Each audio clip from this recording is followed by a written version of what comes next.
বিসমিল্লাহির রহমানির রহিম। আসসালামু আলাইকুম। বিগত ২৪ থেকে ৪৮ ঘন্টার মধ্যে সারা দুনিয়াতে যে জিনিসগুলো হচ্ছে আর যেটা মানুষকে অবাক করছে সেটা হলো লিন্ডসে গ্রাহামের ব্যাপারে। লিন্ডসে গ্রাহাম ওই ব্যক্তি যে আমেরিকা ইরানের যুদ্ধ শুরু করেছিল, রাশিয়া ইউক্রেনের যুদ্ধ করিয়েছিল, ইসরায়েলের পুরো এজেন্ডা পূরণ করেছিল।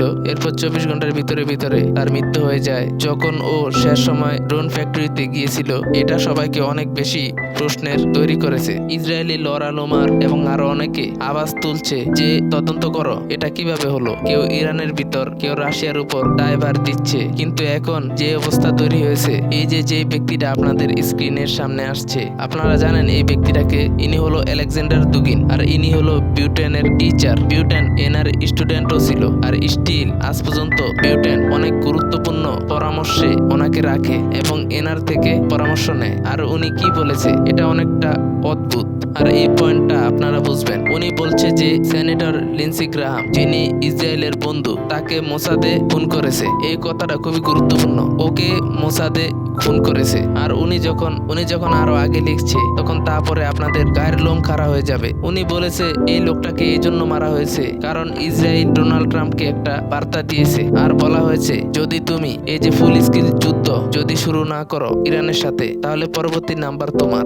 আর এই কথাটা আপনারা মনে রাখবেন যে লিন্ডসে গ্রাহাম ট্রাম্পের ছায়া ছিল, ট্রাম্পের অনেক ঘনিষ্ঠ বন্ধু ছিল। এই জন্য ওকে রাস্তা থেকে সরিয়ে দিয়েছে ইসরায়েলের ইন্টেলিজেন্ট এজেন্সি। তারপর আরো বলে আলেকজান্ডার দুগিন যে যাতে করে ইরান যুদ্ধ শুরু হতে পারে ফুল স্কেলে, আর যদি এটা না হয় তাহলে পরবর্তী নাম্বার ট্রাম্পের। তো এখান থেকে বোঝা যাচ্ছে বিষয়গুলো কতটা খারাপের দিকে যাচ্ছে। দেখুন, লিন্ডসে গ্রাহাম কোনো কিছুর ত্রুটি রাখে নাই ইসরায়েলের জন্য। ও ট্রাম্পের ঘনিষ্ঠ বন্ধু ঠিকই ছিল, কিন্তু ইসরায়েলের অ্যাসেট ছিল। তো আপনারা চিন্তা করেন, এত বড় ব্যক্তি যদি এই ধরনের কথা বলে তাহলে জিনিসগুলো কি হবে। দেখুন এখন প্রবলেমটা কি। একটা গ্রুপ এটা বলছে যে রাশিয়া একে মেরেছে, আর ও ইচ্ছা করে ইসরায়েলের উপর দায়ভার দিচ্ছে, আর দায়ভার অন্যকে দিয়ে তারা একটা মজবুত গ্রাউন্ড তৈরি করছে। আসলে ইসরায়েল এবং আমেরিকার মধ্যে কিছুটা দ্বিধাদ্বন্দ্ব চলছে, আর ইসরায়েলেরও একটা হিস্টোরি আছে যে তারা তাদের ঘনিষ্ঠ লোকদেরই আগে হত্যা করে আর বাকিদের পরে। এখন আমেরিকার মধ্যে অনেকে ভাবছে ইসরায়েল এনাকে হত্যা করে ট্রাম্পকে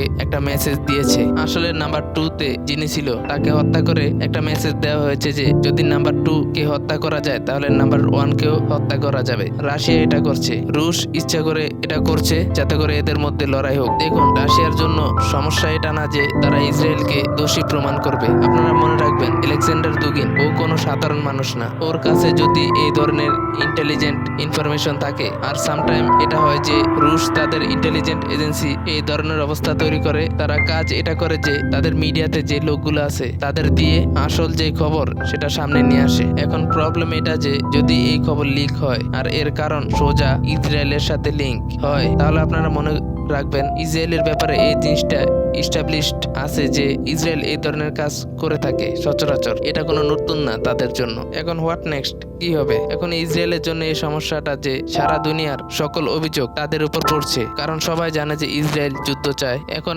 আমেরিকা এবং ইরানের যুদ্ধ শুরু হয়ে গেছে। আজকে ইরান ঘোষণা দিয়েছে যে আমরা water plant, oil facilities, electricity সবকিছু ধ্বংস করে দিব। তারা খবর পেয়েছে যে আমেরিকা এই ধরনের কাজ করতে যাচ্ছে ইরানে। এই ধরনের ঘটনা যদি ঘটে তাহলে তারা মিডল ইস্টের সকল দেশ ধ্বংস করে দিবে। তো এই যে পরিস্থিতি আমরা দেখছি, এ থেকে বোঝা যাচ্ছে যে আগামী সময়ে জিনিসগুলো আরো বেশি খারাপ হতে থাকবে, আর অনেক কিছু পরিবর্তন হতে দেখা যাবে। এখন সবচেয়ে বড় ডেভেলপমেন্ট কি? দেখুন, ট্রাম্প এই যে একটা রেড পিকচার দিয়েছে, এটার মধ্যে ক্লিয়ারলি দেখা যাচ্ছে যে রক্তের মতো লাল আকাশ আর সবকিছু হতে যাচ্ছে। এখন আপনারা মনে করেন ট্রাম্পকে কে দিয়েছে? আপনি যে কোনো ছবি পোস্ট করতে পারতেন অ্যাটাকের, কিন্তু আপনি যখন এই ধরনের অবস্থা করেন তাহলে এর থেকে স্পষ্ট বোঝা যাচ্ছে যে আকাশ লাল হয়ে যাচ্ছে, অর্থাৎ সবকিছু রক্তে ভরে যাবে আর আগুনের বৃষ্টি হতে থাকবে। তো এরকম যখন বিষয়গুলি হয় তখন লড়াই কিন্তু অনেক বড় লেভেলের হয়, যেটা আপনি আমি কখনোই আন্দাজ করতে পারবো না। দেখুন, এখন যে জিনিসটা বোঝার বিষয় যে স্টক মার্কেটের কি হবে। দেখুন, ট্রাম্পের হা অথবা না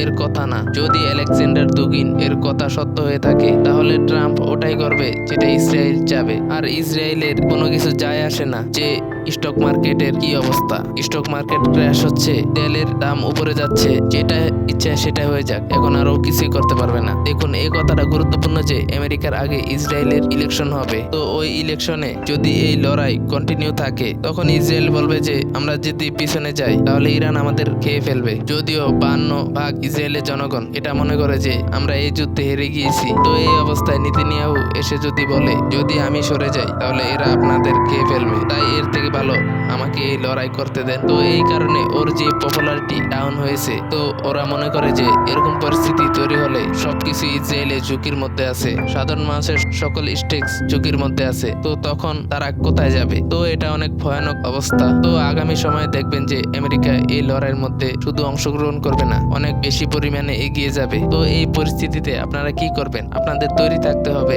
আপনাদের মনে আছে কি, ট্রাম্পের স্ত্রী এসে বলছিল যে জেফ্রি এপস্টাইনের ফাইলে আমার কোনো নাম নেই। এরপর ট্রাম্প বলে যে আমি তো জানিও না, আমার স্ত্রী গিয়ে এই কথা বলবে। পরে সবাই জানতে পারে যে যে জেফ্রি এপস্টাইন ছিল, ওকে ট্রাম্পের সাথে ইন্ট্রোডিউস করায় এই মহিলা। মানে এরকম কোন জিনিসটা যেখানে এই সকল জিনিস আপনাদের হতে দেখা যাচ্ছে সিকোয়েন্স ভাবে। দেখুন, লিন্ডসে গ্রাহামের মৃত্যুটা এটা একটা অদ্ভুত।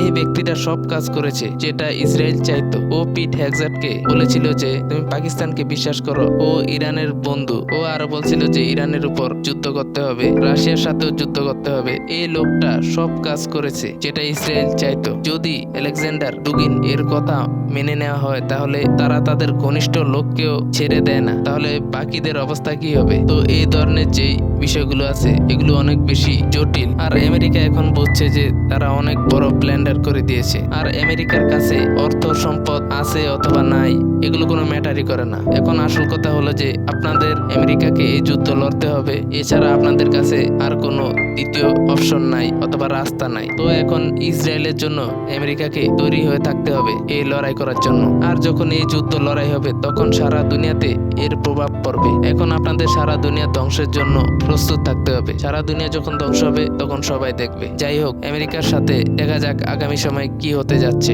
আর সিনারিও আমেরিকার কিভাবে পরিবর্তন হয়। কলিব্রিক্স চ্যানেলকে সাবস্ক্রাইব করতে ভুলবেন না। পরের ভিডিওতে দেখা হবে।